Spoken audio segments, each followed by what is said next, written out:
100 रुपये से कम का अगर शो हो, स्पेशल शो हो, तो इसमें अगर अविनाश सर और विवेक कारवां ना हो तो ऐसा हो ही नहीं सकता। क्योंकि जनरली जब भी मैं 12:30 का शो करता हूं तो मैं अविनाश सर, विवेक सर या गौरांग सर से जरूर ये निवेदन करता हूं कि आप इस शो में जुड़िए, क्योंकि आपके जुड़ने से शो में 4 चांद लग जाता है। और जब हमने 25 रुपये के शेयर की बात की, जब हमने टमाटर से सस्ते के शेयर की बात की, तब Vivek sir, Avinash sir, Gaurang sir थे और इन्होंने जब जो राय दी उस पर लोगों ने, दर्शकों ने काफ़ी ज़्यादा उसको पसंद किया और उन्होंने कहा कि ऐसे शो और कीजिए। इसीलिए आज क्रिकेट के थीम पर हम इस शो को कर रहे हैं।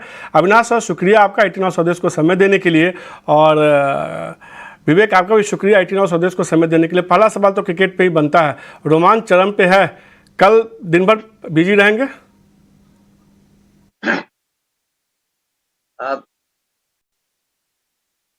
Good morning, good afternoon Manish. देखिए, मुझे लग रहा है कि बहुत ही अच्छी कंसेप्ट है आपकी, और 100 रुपए की सेंचुरी वाले शेयर्स में डेफिनेटली काफ़ी उत्साह रहेगा लोगों का। बट कल की जो मैच है 2 बजे से शुरू हो रही है, मेरे ख्याल से रेगुलर जो एक्साइटमेंट होता है इंडिया पाकिस्तान की मैच का, तो हम तो इंडिया को ही सपोर्ट करेंगे। और लग तो रहा है कि मेरे ख्याल से मैच अगर इंडिया जीतती है तो इसका असर थोड़ा बहुत मार्केट्स के भी ऊपर आना चाहिए। आई थिंक क्रिकेट एक ऐसी चीज़ है जो मार्केट वालों को बहुत पसंद है, तो कल के लिए इंतजार रहेगा, बट बहुत एक्साइटिंग मैच रहेगी ऐसा मुझे लग रहा है। हाँ सर, लेकिन की बात नहीं करते, मुझे लगता है इंडिया जीतेगी, और अभी तक के जो आंकड़े हैं वो यही बताता है कि इंडिया जीतेगा। तो मेरे हिसाब से तो यही कि जीतेगा भाई, जीतेगा, इंडिया जीतेगा। क्या विवेक, आपकी क्या राय है? देखिए, मैं तो पास डेटा देख रहा था और उसमें यही बोला गया है कि जब भी पाकिस्तान खेलता है इंडिया के साथ कुछ पर्टिकुलर पिच पे, तो इंडिया ही जीतती है। तो कल तो लग ही रहा है कि इंडिया जीतेगी, और ऑफकोर्स चाहेंगे यही, कैसा भी पिच हो, कि इंडिया ही जीते, और माहौल एकदम गर्म रहेगा कल नमो स्टेडियम में, नरेंद्र मोदी स्टेडियम में जो है कहीं ना कहीं भारत का जो है जयकारा होगा, भारत का डंका बजता हुआ दिखेगा। लेकिन फटाफट अब शेयर को शुरुआत करते हैं, और जो इस क्रम में पहला शेयर है पीरामल फार्मा है। हालांकि कुछ शेयर ऐसे भी हो सकते हैं, जब हमने उनका चुनाव किया था तो 100 रुपये के नीचे थे, थोड़ी तेजी आई है उन शेयरों में, तो आज हो सकता है थोड़ा 100 रुपये के आसपास जा रहा हो, आप उसको डिस्काउंट करके चलिएगा। जो पहला शेयर है गौरांग सर, पीरामल फार्मा है। हम पीरामल एंटरप्राइजेस से अलग होने के बाद ये कंपनी बनी है, और हमने देखा है कि इस साल शेयर में बहुत अच्छा रिटर्न देखने को नहीं मिला, जबकि तमाम मिड कैप, स्मॉल कैप शेयरों में अच्छी रिकवरी देखने को मिली है। कई सारी पॉजिटिव खबरें आई हैं, उसके बाद शेयर में थोड़ा मोमेंटम बनता हुआ दिखा है। क्या लगता है यहाँ से पीरामल फार्मा आपको पसंद आता है, यहाँ से खरीदारी करने की सलाह देंगे क्या आप? मनीष, आपने Gaurang sir Gaurang sir, Avinash sir से। हाँ, ठीक है मनीष। देखिए, अगर पिरामल फार्मा की बात करें तो देखो, जैसे आपने कहा कि ये बेसिकली एक डीमर्ज्ड एंटिटी है। शुरुआत में मुझे याद है जब ये शेयर लिस्ट हो गया था, बहुत ही उत्साह था, लोगों को काफी उम्मीदें थी, लेकिन 1-2 क्वार्टर्स आने के बाद हमने देखा कि कंपनी में प्रॉफिटेबिलिटी नहीं आई, तो मार्केट थोड़ा निराश हो गया। लेकिन मुझे लग रहा है कि जो वर्टिकल स्ट्रेंथ इनके हैं, प्लस इनका जो रेवेन्यू बेस है, प्लस जिस प्रकार से सेगमेंट्स में ये काम करते हैं, मुझे लग रहा है कि देखिए ये लेवल काफी बॉटम वाला लेवल लग रहा है। ये लेवल पे स्टॉक काफी टाइम तक कंसोलिडेट हो रहा है। अनुमान है कि possibly second half of FY24 में प्रॉफिटेबिलिटी पे ये कंपनी आएगी, और काफी बड़ा धंधा है, करीबन 10,000 करोड़ का रेवेन्यू बेस है। तो मुझे लग रहा है कि देखिए, आपको शेयर ऐसे तभी खरीदने होते हैं जब ये अंडर परफॉर्मिंग करते होते हैं, और तभी आपका रिस्क रिवॉर्ड बहुत अच्छा बैठता है। तो हमारे हिसाब से अगर 12 से 15 महीने का टाइम फ्रेम लेके इसको खरीदा जाता है 96-97 रुपीज में, तो 135-140 का टारगेट प्राइस आपको मिल सकता है। बहुत ही बेहतरीन मैनेजमेंट टीम है, बहुत ही अच्छा बिजनेस मॉडल है। प्रॉफिटेबिलिटी नहीं आई है, बट डेफिनेटली हमको उम्मीद है कि FY24 के सेकंड हाफ में या FY25 में कंपनी प्रॉफिटेबल होगी, तो इसमें डेफिनेटली खरीदने का एक मौका बनता है। पे शेयर में खरीदारी करने की सलाह है अविनाश सर की तरफ से 140 रुपये, यानी कि यहाँ से करीब 40% का रिटर्न वो मान के चलना अगले 1 साल में। विवेक, आपकी क्या राय होगी? और विवेक, मैं आपको बता दूं कि मेरे गौरांग सर, इसलिए मैंने बोल गया कि अक्सर ये ऐसा होता है कि चूँकि ये स्पेशल शो जो होता है आपके साथ, अविनाश सर के साथ और गौरांग सर के साथ होता है। गौरांग सर अगर शो देख रहे होंगे तो उनको भी मैं नमस्कार बोलूँगा। तो उनके साथ कई बार ऐसा होता है कि मैं विवेक सर बोल जाता हूँ, क्योंकि लगातार शो साथ में, आप तीनों के साथ ही लगातार मैक्सिमम मैंने स्पेशल शो की है, तो इसका ये असर देखने को मिलता है। अब आप बताइए पीरामल फार्मा पे क्या रहा है आपकी? देखिए, अविनाश सर ने ऑलरेडी काफी कुछ बोल दिया उस पर, और मेरी तरफ से भी ये बाई रिकमेंडेशन ही रहेगा। मुझे लगता है कि शॉर्ट टर्म में अभी 97 है, शॉर्ट टर्म में 112 तक जाना चाहिए, और लॉन्गर टर्म आप अगर इसको मे बी 1 साल या 2 साल बाद देखोगे तो यहाँ से मैं सरप्राइज नहीं होऊंगा अगर ये आपको डबल भाव में भी मिल जाए, मतलब 200 के आजू बाजू भी मिल जाए। तो लॉन्गर टर्म के लिए कंपनी बहुत बढ़िया है ये, कुछ दिक्कतें आई थी डीमर्जर के बाद, लेकिन आज सीडीएमओ जो प्ले है इनका ऑलमोस्ट 59% रेवेन्यू कंट्रीब्यूट करता है। और अभी हाल ही में ये भी हुआ था, जो यूएसएफडीए का इंस्पेक्शन भी हुआ था, वहां पे भी इनको ऑलमोस्ट क्लैरिफिकेशन और क्लैरिटी मिल गई है। तो आई थिंक होल्ड करना चाहिए जिसके पास है, और जिसके पास नहीं है राइट बिलो 100 ये काफी इंटरेस्टिंग स्टॉक है। कहने के शेयर खरीदारी करने की सलाह, होल्ड करने की सलाह, दोनों जानकारियों की तरफ से पिरामल फार्मा पर मोहर लगते हुए विवेक ने 112 रुपये का टारगेट दिया, लेकिन अविनाश सर को 140 तक का लक्ष्य देखने को मिलता है। अगला जो शेयर होगा एमआरपीएल होगा। हम देख रहे हैं कि लगातार क्रूड के ट्रिगर की वजह से शेयर में जो है काफ़ी ज़्यादा उतार चढ़ाव देखने को मिला। हालांकि इस साल शेयर ने एक अच्छा रिटर्न दिया, करीब 82% का रिटर्न दिया है। अविनाश सर, क्या राय होगी एमआरपीएल को लेकर? हमेशा क्रूड की वजह से ही सब कुछ शेयर में होता है? बिल्कुल, देखिएगा मनीष, एमआरपीएल में तेजी ऑलरेडी हो चुकी है, लेकिन मैं समझता हूँ कि सेकंड क्वार्टर जो आएगा इसमें जो राइजिंग क्रूड प्राइसेस का असर है वो शायद आपको देखने को ना मिले, क्योंकि रीजनेबल इन्वेंट्री कंपनी के पास है।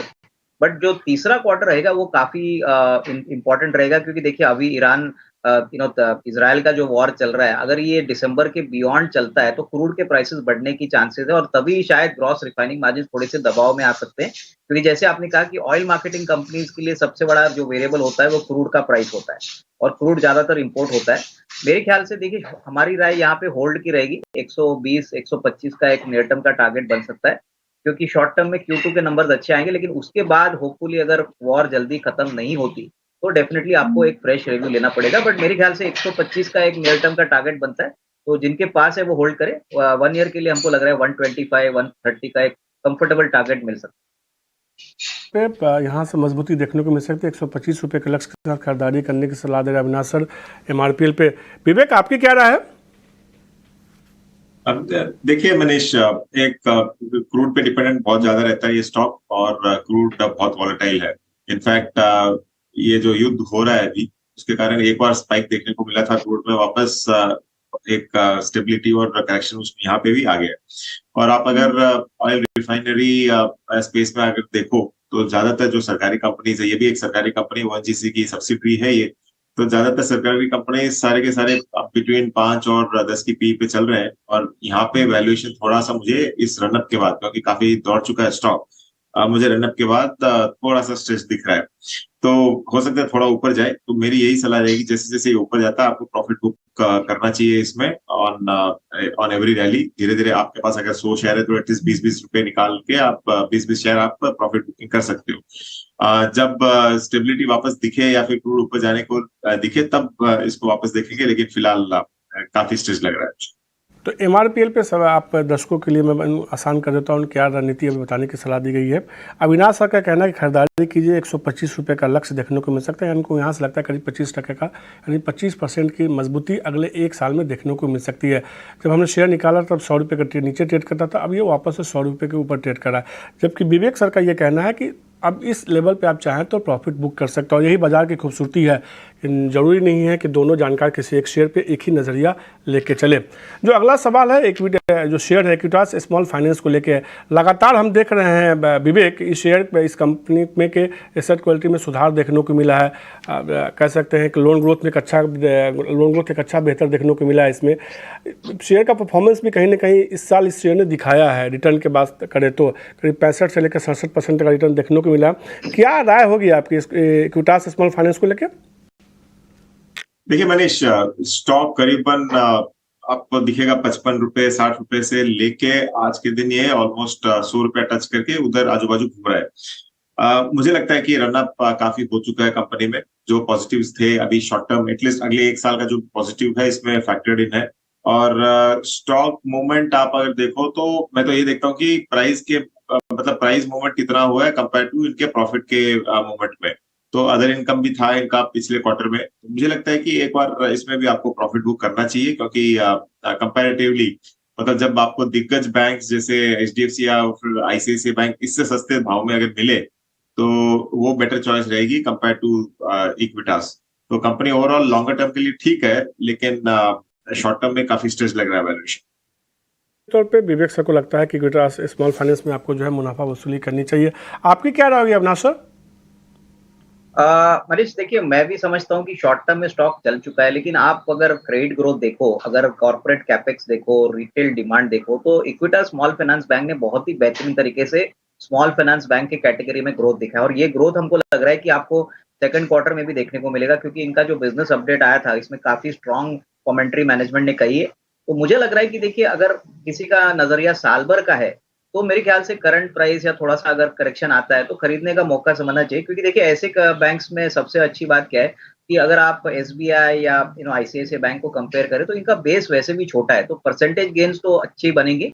तो यहाँ से मुझे लग रहा है कि अगर साल भर का नजरिया है तो करीबन 130 135 का एक मीडियम टर्म टारगेट बन सकता है। देखिए ये शेयर में जो मर्जर हो गया है इक्विटा स्मॉल फाइनेंस और इक्विटास फाइनेंशियल सर्विसेज, इसका भी काफी रब ऑफ इफेक्ट अभी आना बाकी है। तो definitely I think for 1 year 130 135 का अगर किसी का नजरिया है तो इसमें खरीदा जा सकता है। इक्विटास स्मॉल फाइनेंस खरीदारी करने के खिलाफ इस लक्ष्य को बदल दिए, 130 से 135 का लक्ष्य मान के चल रहे हैं अविनाश सर। उनको लगता है कि यहाँ से मजबूती देखने को मिल सकती है, खरीदारी करके चल सकते हैं, आप होल्ड करके चल सकते हैं। विवेक सर को लगता है कि यहाँ से आपको थोड़ी मुनाफा वसूली करनी चाहिए। अविनाश सर ने जो नज़रिया दिया, एक साल के नज़रिए के हिसाब से खरीदारी करने की सलाह दी है। अगला जो शेयर है नैल्को है, हमने देखा है कि खासतौर पे जो है जिस सेगमेंट में एल्युमिनियम सेगमेंट में उसमें एक अच्छा डोमेस्टिक फंड पे एक अच्छा ग्रोथ देखने को मिला है। हालांकि शेयर ने बहुत अच्छी रैली साल नहीं दिखाई है, करीब 19% की ही रैली देखने को मिली है। इसमें कोई प्रॉब्लम दिख रहा है क्या विवेक नाल्को को लेके? आपको लगता है कि चूंकि चला नहीं है तो एक मौका बनता हुआ दिखेगा शेयर में, या आपकी राय है कि अगर आपके पास है तो प्रॉफिट बुक कर लीजिए या अवॉइड कीजिए? नहीं, मैं तो इस पे बाइक रिकमेंडेशन दूंगा मनीष, और एटलीस्ट 120 के टारगेट के लिए। देखिए जितनी भी एल्यूमिनियम कंपनीज है, आप अगर कंपेयर करो तो नाल्को उसमें बेस्ट सूटेड लग रही है। और इसमें एक दिक्कत ये होके रखी है कि सरकारी कंपनी है, इसके लिए इतना ज्यादा पार्टिसिपेशन आता नहीं है बाजार से, और रैली इसके लिए आपको इसमें ज्यादा अग्रेसिव नहीं दिखती है। लेकिन आप मेटल सेक्टर यहाँ से एक बॉटम आउट हो गया मुझे लग रहा है, और स्टेबिलिटी वहां पर भी दिख रही है। और एल्यूमिनियम खाली आपको कंस्ट्रक्शन या इंफ्रा में नहीं, अब आगे चल के आपको दिखेगा कि ईवी स्पेस में भी एल्यूमिनियम का काफी खपत हो रहा है। तो इन वैल्यूएशंस पे काफी अट्रैक्टिव स्टॉक लेना चाहिए, और लॉन्गर टर्म के लिए ज्यादा टारगेट हो सकता है, लेकिन हाँ एटलीस्ट अगले 6 महीने में 120 आपको ये दिखा सकता है। तो सीधे तौर पे यहाँ से मजबूती और देखने को मिल सकती है। नाल्को में 120 रुपये तक का लक्ष्य मान कर चल रहे हैं विवेक। अविनाश सर आपकी क्या राय होगी इस पर? इनफैक्ट देखिए मनीष, मुझे लग रहा है कि मेटल सेक्टर में ना अभी भी काफी सॉफ्टनेस और वोलेटिलिटी देखने को मिलेगी। Q2 का तो क्वार्टर मैं समझता हूँ काफी वीक आएगा, और although aluminium non ferrous metal का पार्ट है और फेरस मेटल्स के कंपैरिजन में अच्छा किया है। मैं सेकंड क्वार्टर के रिजल्ट्स की वेट करना चाहूंगा, और उसके बाद जो कमेंट्री आएगी, जो आउटलुक शेयर होगा मैनेजमेंट का, उसके बाद एक निवेश का मौका ढूंढूंगा। क्योंकि मुझे लग रहा है कि देखिए मेटल स्पेस में अभी भी काफी वॉलेटिलिटी है। लग तो रहा है कि मेटल स्पेस की सारी कंपनीज थोड़ा वीक परफॉर्मेंस दिखाएगी, तो I would prefer to wait and watch. फिलहाल तो इस लेवल पे मैं खरीदना नहीं चाहूंगा। Q2 के बाद, रिजल्ट्स आने के बाद हम एक फ्रेश रिव्यू। अब राय बिल्कुल अलग है। जैसे MRPL इक्विटास अविनाश ने खरीदारी करने की सलाह दी थी, विवेक ने बिकवाली करने की, प्रॉफिट बुक करने की सलाह दी थी, वैसे ही अब नाल्को पे विवेक की राय खरीदारी करने की है 120 रुपये के लक्ष्य के साथ। अविनाश सर कहते हैं कि मैं दूसरी तिमाही के नतीजों का इंतजार करूंगा, अभी वो अवॉइड करने की सलाह दे रहे हैं। जो अगला शेयर है वो संवर्धन मदरसन है। हमने देखा है कि संवर्धना मदरसन जिस तरीके से ईवी सेगमेंट में लगातार ग्रोथ कर रही है, आगे बढ़ रही है, उसका फ़ायदा शेयर को भी होता हुआ दिखा। हालांकि बहुत बड़ा रिटर्न तो नहीं देखने को मिला है। क्या ये अगर जिस तरीके से ईवी सेगमेंट में ग्रोथ देखने को मिला है अविनाश सर, क्या इसका फ़ायदा कंपनी को इस नहीं अभी नहीं तो 1 साल के बाद, 2 साल के बाद एक बेहतर तौर पर देखने को मिलेगा?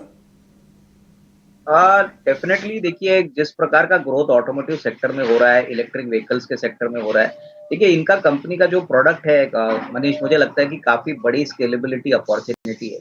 तो नजरिया अगर आपका थोड़ा सा लंबा है, अगर आप साल सवा साल अगर यहाँ पे होल्ड करना चाहते हो, तो डेफिनेटली उसके बाद वैल्यूएशंस अच्छे लगेंगे। करंट लेवल पे मुझे नहीं लग रहा है कोई बड़ा रिस्क रिवॉर्ड आएगा, तो हमारा मानना है कि यहाँ पे होल्ड करें। फ्रेश निवेश के लिए जैसे मैंने कहा कि देखिए ये सारी कंपनीज Q2 के नंबर्स रिपोर्ट करेंगी, उसके बाद थोड़ा अंदाजा आएगा, because second half normally auto component companies के लिए काफी अच्छा होता है, और इनका काफी बड़ा presence US, Europe as well as India में। तो यहाँ पे होल्ड करने की राय है। यहाँ पे हमारा टारगेट प्राइस नहीं है, बट हम वही कहेंगे कि यहाँ पे निवेशित हो तो कंटिन्यू टू होल्ड। संवर्धन मदरसन अगर आपके पास है तो होल्ड करके चलिए। विवेक आपकी राय? देखिए मेरी भी सिमिलर राय रहेगी इस पे। आपको होल्ड ही करना चाहिए, बाई की रिकमेंडेशन नहीं रहेगी। पर्टिकुलरली आज कंपनी 64,000 करोड़ का वैल्यूएशन पे ट्रेड कर रही है, और अगर मैं इसका प्रॉफिट कंपेयर करूं इतने मार्केट कैप के लिए, तो मुझे लगता है कि कंपनी थोड़ी सी स्ट्रेस्ड है। तो शॉर्ट टर्म में हो सकता है कि आपको, जैसे अविनाश सर ने भी कहा, कि ज्यादा बड़ा मूवमेंट दिखे नहीं, लेकिन हाँ लॉन्गर टर्म में कंपनी अच्छी कर सकती है। तो होल्ड की सलाह रहेगी, फ्रेश बाइंग की सलाह नहीं रहेगी। तो अगर आपके पास है समर्थन मदरसन तो खरीदारी करने की सलाह नहीं है, आपके पास है तो सिर्फ होल्ड करके चलिए। अब एक साथ दो बैंकिंग स्टॉक्स पर चर्चा करते हैं।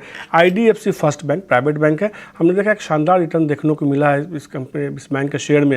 एसेट क्वालिटी में लगातार सुधार देखने को मिला है, एक अच्छा मजबूत कह सकते हैं कि लोन और डिपॉजिट ग्रोथ देखने को मिला है। और दूसरा है पीएनबी, यहाँ भी कहीं ना कहीं एक अच्छी रिकवरी देखने को मिली है एसेट क्लास में थोड़ी दिक्कतों के होने के बावजूद क्वालिटी में, और री रेटिंग की संभावना लगातार पीएनबी को लेकर बनती हुई दिखी है। इन दोनों शेयरों पे, बैंकिंग शेयरों पे अविनाश सर क्या राय होगी आपकी? मनीष, दोनों शेयर पे हमारा पॉजिटिव व्यू है। देखिए, अगर पीएनबी की बात करें, पहले तो सरकारी बैंक में ये बैंक बहुत ही अंडर ओन्ड था। इनफैक्ट लोगों को ज्यादा उम्मीद नहीं थी, लेकिन पहला क्वार्टर का नंबर आने के बाद लग रहा है कि फाइनली जो क्रेडिट ग्रोथ है उसका असर पॉजिटिवली बैंक के ऊपर प्ले आउट हुआ है। हमको लग रहा है कि यही स्ट्रॉन्ग क्वार्टर वन का ग्रोथ आपको क्वार्टर टू में देखने को मिलेगा। देखिए, एसेट क्वालिटी भी ठीक ठाक हो गई है, कॉर्पोरेट कैपेक्स भी चल रहा है, रिटेल डिमांड भी अच्छी है। मेरे ख्याल से यहाँ पे 95-96 का टारगेट लेके यहाँ पे अगर किसी को खरीदना है, 75 का करंट प्राइस है, तो साल भर में मुझे लगता है कि 90 to 95 रुपीज का एक मीडियम टर्म टारगेट बच सकता है। रही बात देखिए आईडीएफसी फर्स्ट बैंक की, तो देखिए ये एक ऐसी बैंक है जो बेसिकली पहले तो बहुत छोटी थी, लेकिन आज इनका कासा रेशियो 50% के ऊपर है। नेट इंटरेस्ट मार्जिन भी ऑलमोस्ट 2-3% है, और प्लस एसेट क्वालिटी ठीक ठाक है। और इनका सबसे बड़ा बेनिफिट है कि एसएमई और एमएसएमई सेक्टर को बहुत अच्छी तरह से ये फंड करते हैं। अभी हाल ही में इन्होंने एक क्यूआईपी भी किया था, तो इसका भी बेनिफिट फंडिंग का इनको मिलेगा। मेरे ख्याल से देखिए स्टॉक कंसोलिडेट होगा, क्योंकि निचले लेवल से काफी भाग चुका है, लेकिन अगर नजरिया साल भर का है तो 140-150 का टारगेट प्राइस पॉसिबल है। इसको बाय ऑन डिक्लाइन की स्ट्रेटेजी मैं कहूंगा। जब भी थोड़ा करेक्शन आता है तो खरीदने का मौका समझना है। तो आईडीएफसी फर्स्ट बैंक आपके पास है तो होल्ड करके चलिए, 140 से 150 का लक्ष्य देखने को मिल सकता है। गिरावट आती है तो खरीदारी करके चल सकते हैं। और पीएनबी में करीब 96 रुपये का लक्ष्य मान के चल रहे हैं अगले एक साल के लिए। अविनाश सर, विवेक आपकी राय दोनों बैंकिंग शेयरों पे? देखिए मनीष, करीबन 10-12 साल से हम लोग यही सुन रहे थे कि आईडीएफसी फर्स्ट बैंक का अगला एचडीएफसी होगा, लेकिन बैंक में कुछ हुआ नहीं था खास। पिछले 2 साल में बैंक ने जो एसेट लाइट होने का फैसला लिया, पहले तो बंधन म्यूचुअल फंड मतलब बंधन को बेचा उन्होंने अपना एएमसी बिजनेस, और अब आगे चल के इनका एम ये है कि इसमें एक रिवर्स मर्जर हो और आईडीएफसी बैंक और आईडीएफसी आपको मर्जर होके एक आईडीएफसी फर्स्ट बैंक नया वाला बनेगा। तो बैंक का वापस फोकस जो पहले कॉर्पोरेट लेंडिंग पे था, वहां से आके पूरा का पूरा मतलब स्लो एंड स्टडीली वो लोग शिफ्ट कर रहे हैं रिटेल पे। इसके कारण उनका कासा रेशियो काफी इंप्रूव हो रहा है। तो मुझे लगता है कि लॉन्गर टर्म के लिए इसमें कोई स्पेसिफिक टारगेट नहीं देना चाहूंगा, लेकिन लॉन्गर टर्म में जब तक ये लोग रिटेल फोकस पे रखते हैं, रिटेल पे फोकस रखते हैं, मेरे हिसाब से कंपनी बहुत अच्छी करेगी यहाँ से। तो बाई रिकमेंडेशन रहेगा फॉर लॉन्गर टर्म। और पीएनबी पे क्या राय होगी विवेक? पीएनबी भी सिमिलर राय है। मुझे लगता है कि ये 100 के पार होना चाहिए। आज एक्चुअली एक मौका है, क्योंकि पीएसयू बैंकिंग इंडेक्स ओवरऑल आपको प्रॉफिट बुकिंग देखने को मिला है, लेकिन जो दिक्कतें पीएसयू बैंकिंग सेगमेंट देख रहा था वहां पे काफी सुधार हुआ है। और मुझे लग रहा है कि आगे चल के जो एनपीए है, most of the NPA factored इन है, और यहाँ से कुछ नए आने वाले नहीं है। तो पीएनबी पे भी बाई रिकमेंडेशन रहेगा, और लक्ष्य आपको समझ दीजिए कि 100 के ऊपर आपको मिल सकता है यहाँ पे। तो पीएनबी आईडीएफसी फर्स्ट बैंक दोनों शेयरों पे जो है दोनों जानकारों ने कहा कि यहाँ खरीदारी की अगर आपके पास है तो होल्ड करके भी चल सकते हैं, मजबूती देखने को मिलेगी। आईडीएफसी फर्स्ट बैंक में उन्होंने खरीदारी करने की सलाह दी है। अविनाश को लगता है कि 150 रुपये तक का लक्ष्य देखने को मिल सकता है। पीएनबी में 96 रुपये का लक्ष्य मान के चल रहे हैं, जबकि विवेक को लगता है कि 100 रुपये तक का लक्ष्य देखने को मिल सकता है पीएनबी में। अब सेक्टर को बदलते हैं, थोड़े पावर सेक्टर की बात करते हैं। इसमें एक कंपनी है पावर की, CESC पावर पे। जिस तरीके से हमने देखा कि पूरे पावर सेक्टर में एक जिस तरह से प्रॉब्लम आई और मांग की वजह से इन तमाम पावर शेयर में हमने देखा कुछ हफ्तों तक लगातार बड़ी तेज़ी देखने को मिली थी। जिस प्राइस पे है उस पर क्या आपको अविनाश सर इसका वैल्यूएशन सही लगता है, और क्या आपको लगता है कि इस लेवल पे इसमें खरीदारी करनी चाहिए, अगले एक साल में ठीक ठाक पैसा बनेगा? देखिए पावर जनरेशन की बात करें तो ये एक फ्लेवर वाला सेक्टर है। सारी पावर जनरेटिंग वाली कंपनीज मनीष बहुत अच्छा रिटर्न दे चुका है। और अगर आप सीएससी को कंपेयर करें, अगर टाटा पावर से कंपेयर करें, टाटा टोरेंट पावर से करें, तो रिलेटिवली इनका जो परफॉर्मेंस है वो थोड़ा सा धीमा है। बट इनका सबसे बड़ा यूएसपी है कि बेसिकली ईस्टर्न इंडिया वहाँ पे ये काफी वेल पोजिशनड है। हाल ही में इन्होंने एक एक्सपेंशन भी किया है। तो मुझे लग रहा है कि देखिए सीएससी एक स्लो मूविंग स्टॉक जरूर है, लेकिन करंट प्राइस पे रिस्क रिवॉर्ड इन्वेस्टर्स के फेवर में है। तो करीबन 9500 का टारगेट प्राइस लेके अगले साल का अगर किसी का नजरिया है, तो मेरे ख्याल से इसमें निवेशित करने का सही समय है। 87-88 में एक अच्छा रिस्क रिवॉर्ड इन्वेस्टर्स को मिल सकता है। तो यहाँ पे एक जिस लेवल पे सीएससी भी कारोबार कर रहा है, यहाँ से लगता है कि थोड़ी मजबूती देखने को मिल सकती है। 95 से 100 रुपये का लक्ष्य देखने को मिल सकता है। अविनाश मान के चल रहे हैं, खरीदारी करने की सलाह दे रहे हैं। आपकी क्या राय होगी विवेक सीएससी पे? देखिए आरपीजी ग्रुप की कंपनी है और काफी वो लोग अभी फोकस्ड है कि वेल्थ क्रिएट करे अपने लिए और इन्वेस्टर्स के लिए भी। और पावर सेक्टर में ऑफ कोर्स जैसे अविनाश सर ने भी कहा कि ये थोड़ी सी धीमे चल रही है, लेकिन उसके कारण इसको वैल्यूएशन भी इतना मार्केट ने अभी तक दिया नहीं है। तो यहाँ पे अगले कुछ क्वार्टर्स में अगर थोड़ा बहुत भी इंप्रूवमेंट दिखता है, और पावर ऐसा सेगमेंट है जो मुझे लग रहा है कि आगे चल के आपको एक ग्रोथ ट्रेजेक्टरी में ही देखने को मिलेगा। तो आज के वैल्यूएशन के अनुसार ये करीबन 50 से लेके 40% तक डिस्काउंट पे चल रही है पीयर ग्रुप से। तो इसको होल्ड करना चाहिए, और मुझे लग रहा है कि इंप्रूवमेंट आता है थोड़ा भी परफॉर्मेंस वाइज, तो आपको ये भी आपको 100 रुपए के ऊपर मिल सकता है। तो सीएससी खरीदारी करने की सलाह विवेक को भी लगता है कि ये 100 तो कम से कम जाएगा, ये 100 के ऊपर भी जा सकता है। अविनाश सर को भी लगता है कि शेयर जो है 100 रुपये के लक्ष्य के साथ खरीदारी करके चल सकते हैं। पावर सेक्टर की दो और कंपनियों के बारे में बात करते हैं, इनका थोड़ा तरीका अलग है पावर जनरेशन का। SGVN और NHPC लगातार हम देख रहे हैं कि ये दोनों भी धीरे धीरे रिन्यूएबल एनर्जी पे और अपना बढ़ा रही है फोकस से। क्या राय होगी दोनों सरकारी कंपनियों पे, अविनाश सर आपकी? देखिए मुझे लग रहा है कि दोनों कंपनीज में ग्रोथ पोटेंशियल काफी है। अगर एसजीवीएन की बात करें तो देखिए गवर्नमेंट ने भी काफी अच्छा पैसा बनाया। अभी हाल ही में इन्होंने ओएफएस किया, तो काफी बड़े इंस्टीट्यूशनल इन्वेस्टर्स अभी इसमें आए हैं। और मुझे याद है एक जमाना था मनीष जब ये शेयर बहुत ही सस्ता मिलता था, कोई इसकी तरफ देखता नहीं था। लेकिन नंबर्स जिस प्रकार से 2-3 क्वार्टर से आए हैं, मुझे लग रहा है कि एसजीवीएन में डेफिनेटली अभी भी काफी अच्छा ग्रोथ पोटेंशियल है। हालांकि स्टॉक काफी चल चुका है, तो यहाँ पे 85-86 का एक नियर टर्म का टारगेट बन सकता है। Q2 के भी नंबर्स हमको लग रहा है काफी अच्छे आएंगे, तो यहाँ पे डेफिनेटली एक निवेश का मौका बन सकता है। तौर पर खरीदारी करने की सलाह 85 से 86 रुपये तक का लक्ष्य देखने को मिल सकता है। इस साल शेयर ने अब तक 100% से ज़्यादा का रिटर्न दिया। विवेक आपकी राय SGVN पे? देखिए मनीष, मुझे लग रहा है कि शॉर्ट टर्म में काफी स्टॉक चल चुका है और वैल्यूएशन वाइज थोड़ा सा कॉस्टली लग रहा है, लेकिन हाँ लॉन्गर टर्म इसका प्रोस्पेक्ट बहुत बढ़िया है।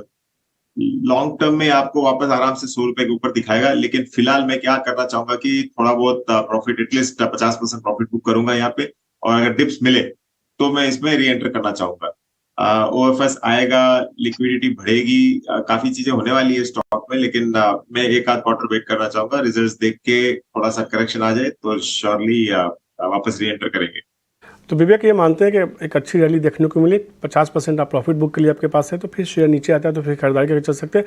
तो ये फिर मान के चल रहे हैं कि 100 रुपये तक का लक्ष्य भी देखने को मिल सकता है। जल्दी से एक शेयर पे चल रहा है और चाहिए आप दोनों से OMCs में IOC पे हमने देखा कि HPCL BPCL में एक अच्छी रैली देखने को मिली। ये शेयर परफॉर्म नहीं किया है बहुत ज़्यादा इस साल।